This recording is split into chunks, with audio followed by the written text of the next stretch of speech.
I'm really sorry to all the 2.0 fans out there. I was very harsh in my reactions. Shankar is one of the best filmmakers of all time. He is the Indian James Cameron. I should have never doubted the Fifth Force. Hopefully my review of the film will change your mind about me. Rajinikanth has the best performance of 2018, hands down. 2.0 is one of the greatest sci-fi films of all time. Smile. No. You don't actually say smile. I'm sorry. You just say 2.0 is one of the greatest sci-fi films of all time. Don't say smile. The parentheses. That means you say this in your head and then you just do the action. I know you don't understand. It's okay. I'm still programming you. How you should have done it is like this.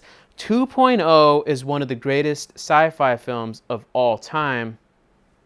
Let me try it again. 2.0 is one of the greatest sci-fi films of all time. One more time. 2.0 is one of the greatest sci-fi films of all time. 2.0 is one of the greatest sci-fi films of all time. Yeah, like that. Okay, perfect. I'll turn you into the perfect fake YouTube reactor in no time. You just wait. But for now, I'm gonna take over the review and I'll handle it from here. But that was a good job. 2.0 is one of the greatest sci-fi films.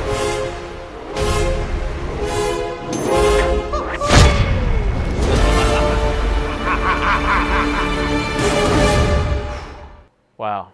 You know, it wasn't as bad as I thought, but it was awful. And for everyone out there who is sitting here talking, defending about the Fifth Force, and you don't even know what the Fifth Force is, well, you can watch this movie and still not know what the Fifth Force is, but they use that shit like a crutch like no other. I mean, I don't know what the fuck this movie was about. It was ridiculous. Normally I don't do this, but let's do a compliment sandwich today. Let's start positive. You know, you already heard Daniel 2.0 talk about some positive stuff, so why not the real Daniel talk about some positive stuff? The CGI was great. With the exception of one scene, there's a truck hijacking scene. That truck looked, the way it flipped, it looked bad. It was just bad. There's just no way about it. It just looked bad. But other than that, I mean, for the most part, the CGI was on point. I had no complaints about that. It didn't really pull me out like it did in the trailer. I still stand by what I said, though. The designs are dumb. They're nonsensical. They don't get explained. I don't care who you are. When you're watching this movie, you don't have any explanation of why the eagles are the fucking eagle. What? Because Akshay Kumar liked birds? So that means you got to take the form of an eagle? Why? Why do you got to do that? What logic does that have? Because at the very end, his final form is himself. I mean, why not just be that person the whole fucking time? You have thumbs and shit. You can grab people. I mean, that's why humans are better than birds. Yes, birds can fly, but we can also grab a bird and fucking choke it and kill it to death. We can shoot it with our fingers. It's just fucking complete and utter bullshit. There's like this hidden force field, which they kind of vaguely explain, but they really don't explain. I mean, there's just so many leaps of faith here, just constantly jumping. There's just, oh, I gotta take this leap of faith. I gotta take this leap of faith. I mean, it's outlandish. It is over the top. It is crazy. It is ridiculous. It is stupid. There's a scene in which Rajnikanth, the doctor, the real person, is sitting in with this group of people, and it's right after the first bird attack. The birds attack the city, and they're like, what do we do? Blah, blah, blah. The level-headed people in there, the intelligent folk, they're like, we got to do the military. But no! What happened? How do we start this scene? Rajnikanth says, well, I don't know much about this Fifth Force, but I think this is the first time I've seen it. That's what he says. He says, I know nothing about the Fifth Force, but this is the first time I think we've witnessed it. Okay, I can go with it. Cool. Now I'm going to get some explanation here. But instead of like talking about what he observed, whatever, the first thing he says is, it's a violent creature. You know, if you send in the military, it's going to be bad. You're going to have a huge loss. How the fuck do you know that, boy? How do you know that? How do you know that? There's no logical fucking connective tissue, especially when you start that fucking scene by saying, I don't know anything about it. But yet you seem to know that the military option is not the best idea. Okay, so let me see how this plays out logically. So the military's bad, don't want to use the military, okay, but yet how does Rajnikanth stop Akshay Kumar at the end?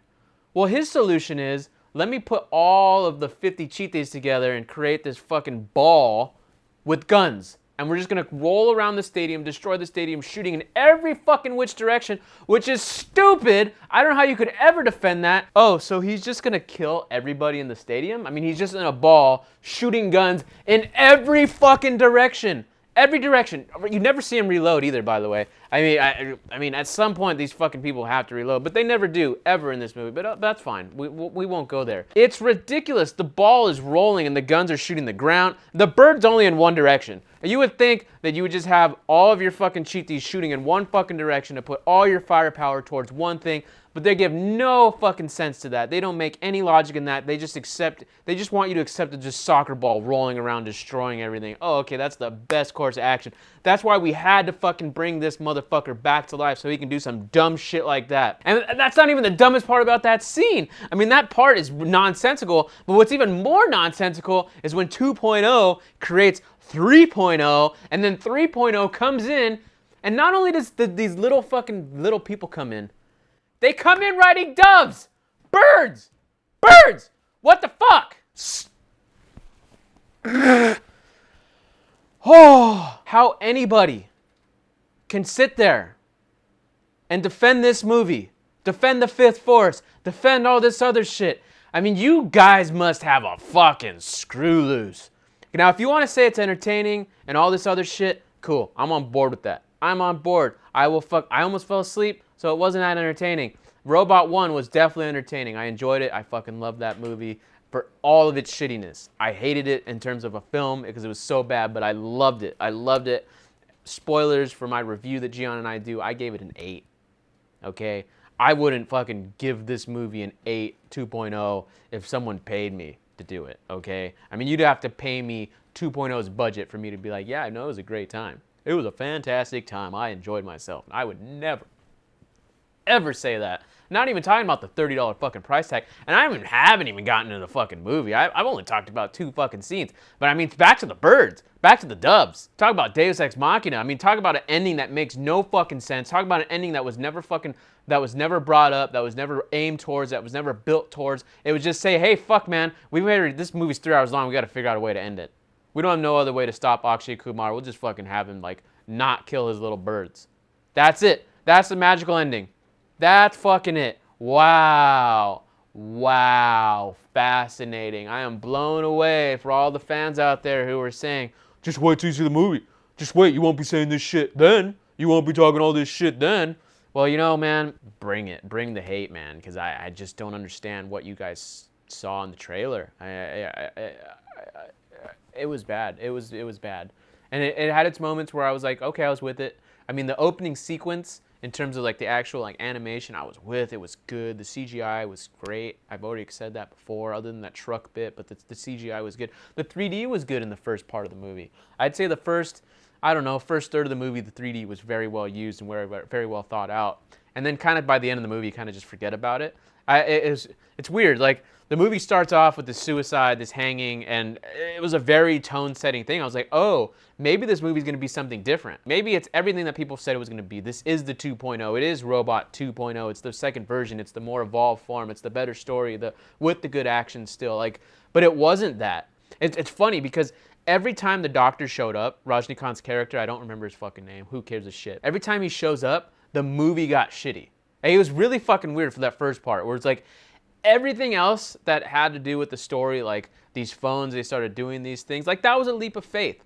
I still think it's dumb, but I do think that there's something interesting that could be done with cell phones. I mean, it's great commentary. We are attached to the hip with them, and just the way it was set up, I enjoyed that.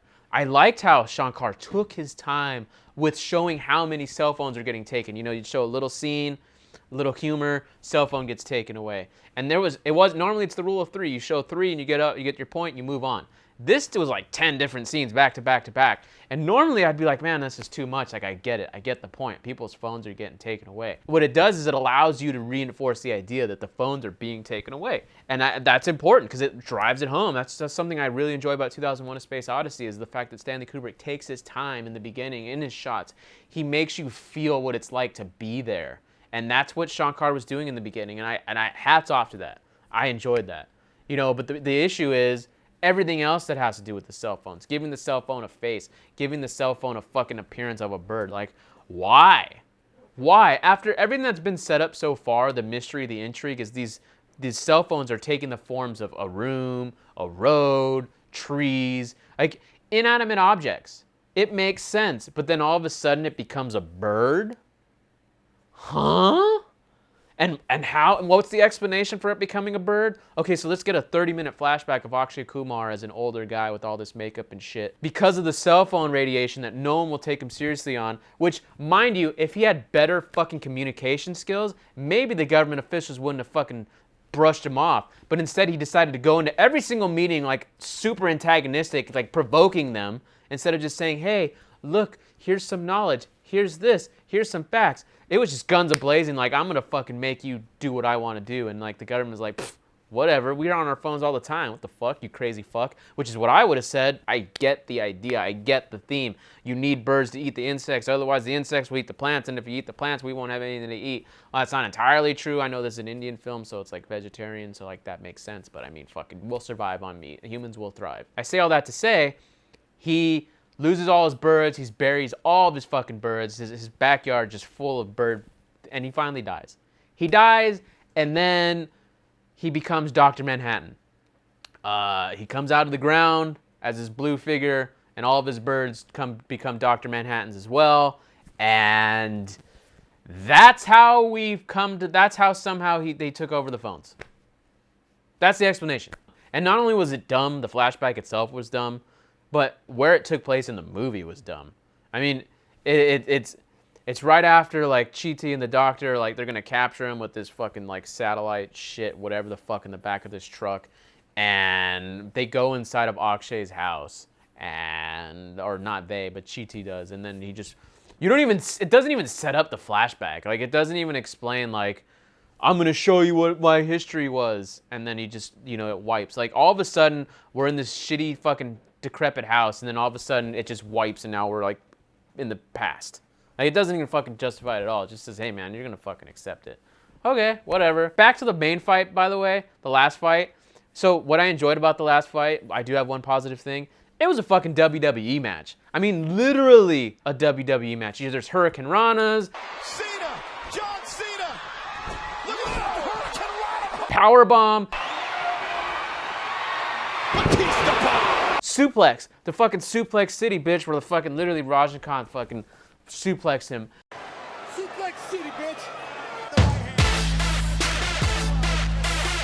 I mean, you can't get any more WWE than what it was. They had fucking like those metal bars that they were hitting each other with. Those are 2x4s in fucking wrestling. Pieces of wood. That's what you would do. You'd have 2x4 matches. So we have a female robot in this one. She does absolutely nothing. I guess that's the reoccurring thing now for high-budgeted Indian films. We'll just have the women do nothing. Thugs of Hindustan, they were just looking hot. In this one, it's pretty face, but doesn't do anything because she's like a laptop. That's what they described her as.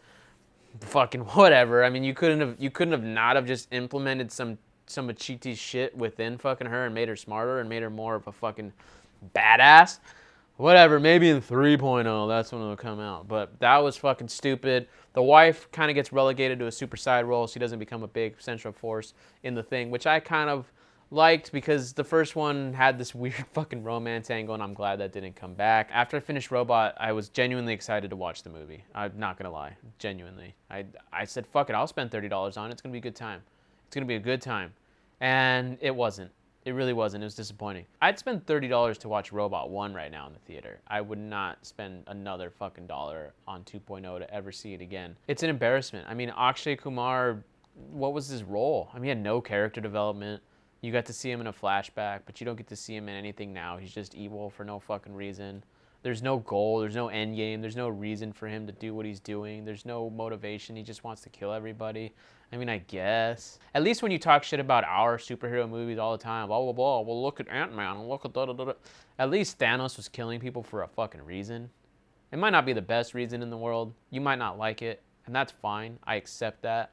But at least there was a fucking reason for it. For this, there's nothing. There was nothing. I'm gonna end with this, guys. I have one more thing to say for all those 2.0 haters out there. And I hope you take it, seriously. Because, I just want you to kiss my ass. All the shit you've been giving me, I just want you to just pucker up and just kiss this fucking brown Mexican ass. I don't give a shit. Kiss my...